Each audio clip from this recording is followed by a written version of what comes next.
From the world of fiction on the edge come these shadows between truth and imagination. Welcome to Edge Tales, a short story series where mystery reigns and the line between fiction and reality fades. Twice a month, a new tale emerges. Will you dare to listen? Hello, welcome to Edge Tales. I've been expecting you.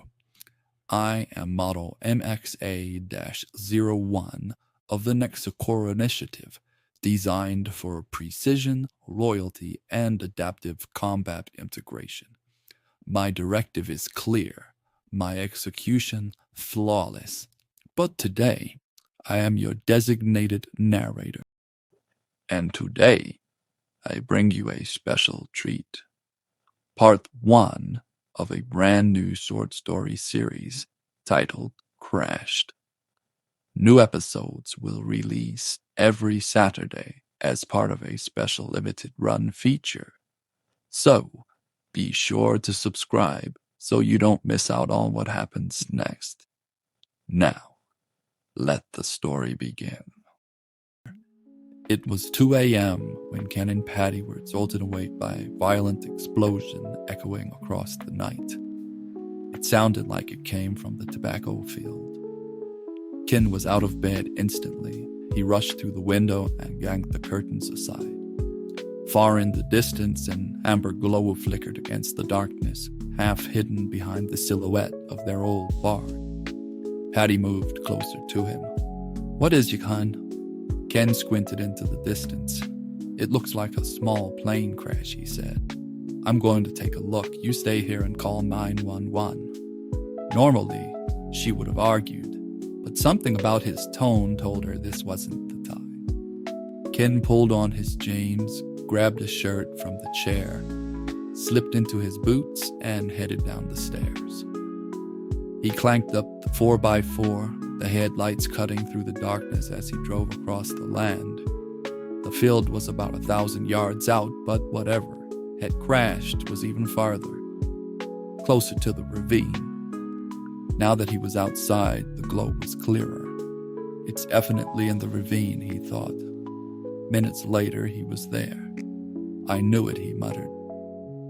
Below him, flames licked at twisted metal, barely recognizable as any type of aircraft.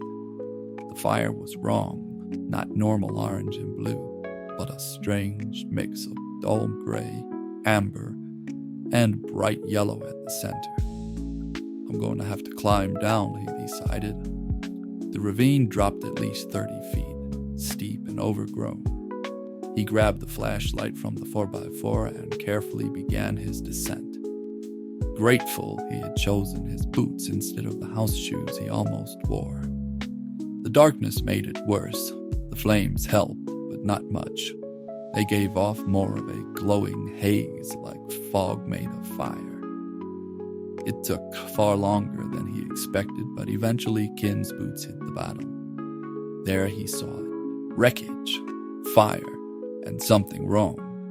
He aimed his flashlight at the object, but the beam didn't seem to reflect.